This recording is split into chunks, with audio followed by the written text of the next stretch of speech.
నమస్తే. తెలంగాణకి అన్యాయం జరగనీయమంటున్న బీజేపీ లీడర్స్.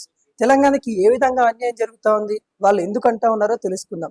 బనకచెర్ల ప్రాజెక్ట్ ఏదైతే ఉందో ఆంధ్రప్రదేశ్ గవర్నమెంట్ నిర్మిస్తా ఉందో దానికి సంబంధించిన పవర్ పాయింట్ ప్రజెంటేషన్ నిన్న తెలంగాణ గవర్నమెంట్ ఇరిగేషన్ శాఖ మినిస్టర్ అయిన ఉత్తమ్ కుమార్ రెడ్డి ఇరుపక్షాల సమావేశం జరిపారు. దాంట్లో భాగంగానే నిన్న బీజేపీ నుండి మరి ఇద్దరు ఎంపీలు అయితే పాల్గొనడం అయితే జరిగింది. దానిలో అరుణ గారు, డికే అరుణ గారు, అదేవిధంగా రఘునందన్ రావు గారు అయితే ఉండడం అయితే జరిగింది.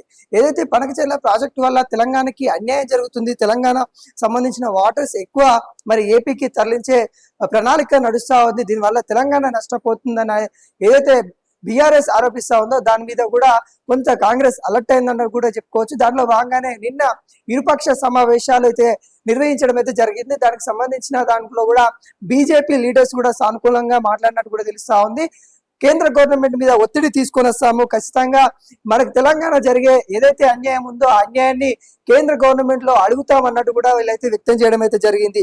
పార్టీ అధ్యక్షులు కిషన్ రెడ్డి గారితో ఆదేశాల మేరకు కేంద్ర గవర్నమెంట్ మీద ఒత్తిడి తీసుకొస్తామన్నట్టు కూడా ఇటు రఘునందన్ రావు, డికేఆర్ నగర్ తెలిపినట్టు కూడా తెలుస్తా ఉంది.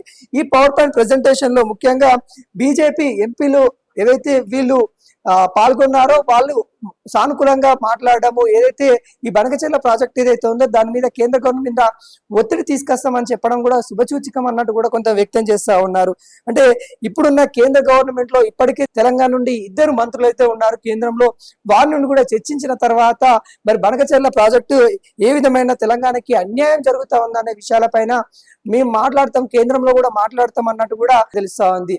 నిన్న పవర్ పాయింట్ ప్రెజెంటేషన్ అయితే మరి ఉత్తమ్ కుమార్ రెడ్డి గారు అయితే ఇవ్వడం అయితే జరిగింది. బనకచెర్ల ప్రాజెక్టు వల్ల ఒకవైపు జరుగుతున్న అన్యాయాన్ని ఒకవైపు బీఆర్ఎస్ కూడా ఖండిస్తా ఉంది. హరీష్ రావు బనకచెర్ల ప్రాజెక్ట్ మీద కూడా తను కూడా పవర్ పాయింట్ ప్రెజెంటేషన్ ఇవ్వడం అయితే జరిగింది. అదేవిధంగా నిన్న అధికారులను పిలిపించుకొని కాంగ్రెస్ గవర్నమెంట్ అధికారులను పిలిపించుకొని అధికారులతో చర్చించడం అయితే జరిగింది. బనకచెర్ల ప్రాజెక్టు మరి తెలంగాణకి అన్యాయం జరుగుతున్న విషయాలపైన కూడా చర్చించడం జరిగింది. నిన్న సీఎం రేవంత్ రెడ్డి కూడా దానిలో ఆ ప్రోగ్రామ్ లో అయితే పాల్గొనడం అయితే జరిగింది. దానికి సంబంధించిన అధికారులకు కూడా అలర్ట్ చేయడం అయితే జరిగింది.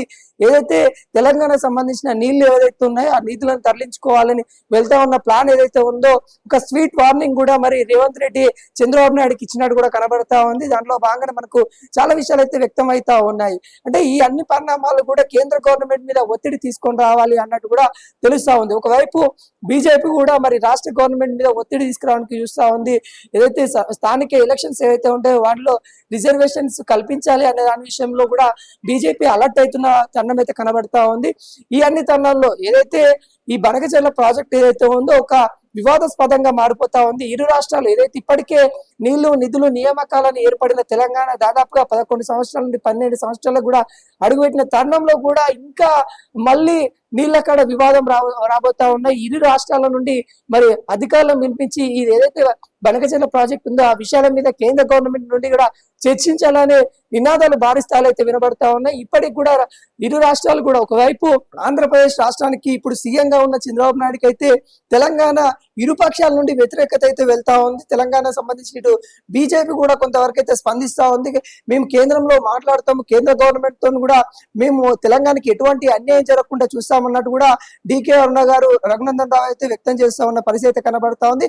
నిన్న కూడా మనం స్వయంగా చూస్తాము, సీఎం రేవంత్ రెడ్డి ఏదైతే చంద్రబాబు నాయుడు ఎక్కడ పడితే అక్కడ ప్రాజెక్టులు కడితే ఊరుకునేది లేదు అన్నట్టు కూడా గురువుకే అంటే స్వయంగా మనం చెప్పుకుంటాము. చంద్రబాబు నాయుడు అంటే రేవంత్ రెడ్డికి ఒక గురువు అన్నట్టు కూడా చెప్తా ఉంటాము. అలాంటి గురువుకి ఒక ఇండైరెక్ట్ గా స్వీట్ వార్నింగ్ ఇచ్చినట్టు కూడా మనకైతే కనబడతా ఉంది. మరి చూడబోవాలి ఏదైతే బనకచెర్ల ప్రాజెక్ట్ ఏదైతే ఉందో దాని మీద కేంద్ర గవర్నమెంట్ ఎటువంటి నిబంధనలు పెడతా ఉంటాయి.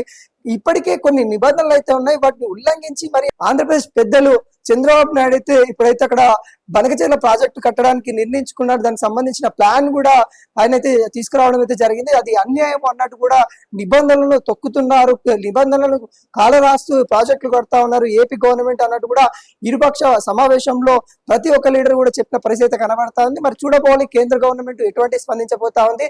మరి చంద్రబాబు నాయుడు మిత్రపక్షంగా ఇప్పటికే బీజేపీతోనైతే ఆంధ్రప్రదేశ్ లో రాష్ట్ర ఏర్పాటు చేయడం అయితే జరిగింది. తన పరిపాలనలోనే నడుస్తా ఉంది ఇప్పటికీ. మరి మిత్రపక్షమైన చంద్రబాబు నాయుడు అయితే ఇప్పటికైతే నరేంద్ర మోడీ దూరం చేసుకోడు, సానుభూతిగానే మరి చంద్రబాబు చెప్పిన మాటనే ఇనే పరిస్థితి కనబడతా ఉంది. మరి చూడబోవాలి, ఇటు తెలంగాణ గవర్నమెంట్ ఇటు ఎంపీలు కూడా ఒత్తిడి తీసుకొస్తామని వాళ్ళు చెప్తా ఉన్నారు. మరి వాళ్ళ మాట ఎంతవరకు నెరవేర్చుకుంటుందనే కూడా మనం అయితే ఇంకా చూడాల్సిన తరుణం అయితే కనబడతా ఉంది. మరి బనకచెర్ల ప్రాజెక్టు రెండు రాష్ట్రాలకు కూడా వివాదం అవుతుందన్నట్టు కూడా మనకైతే తెలుస్తా ఉంది.